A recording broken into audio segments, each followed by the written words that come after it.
Plazhi i Shëngjinit mund të merret si një model i mirë për sa i përket lëvizjes së motorëve të ujit në këtë sezon turistik.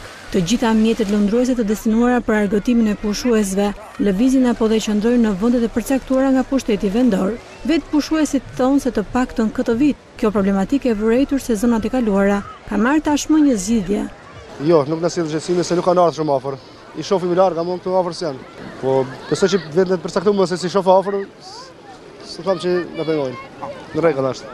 Nuk ka problem, se kujdesen mundet më rreziku, mundet më ardhë gjithçysh, por nuk ka njëherë. Edhe pse rregullat deri tani janë respektuar, kreu njësisë administrative në Shëngjin thotë se në bashkëpunim dhe me policinë kufitare do të ketë një monitorim të vazhdueshëm të motorave të ujit gjatë gjithë sezonit turistik. Duhet theksoj që Bashkia Lezhë ka përcaktuar vend bazimet, të cilat janë verifiku ato që kanë plotësu kushtet dhe kriteret që përcakton ligji për këto vend bazime. Kemi qenë shumë të sakt në përcaktimin e tyre, por kemi marrë edhe kontakt edhe me policinë kufitare të Shëngjinit, kemi shkëmbyer edhe shkresat përcjellëse për lejet që kemi dhënë dhe për detyrat e tyre dhe detyrat tona.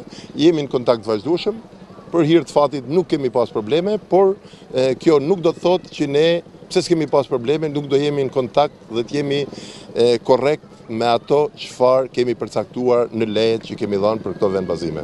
Lëvizja e motorave të ujit ka qenë një shqetësim i vazhdueshëm çdo vit në Bregdetin e Shëngjinit, duke rrezikuar jetën e pushuesve. Vetëm 2 ditë më parë, një 15 vjeçare ruse gjeti vdekur në plazhin e Sarandës, si pasojë e përplasjes nga një motoskaf, rrethuesi të cilit është ndaluar.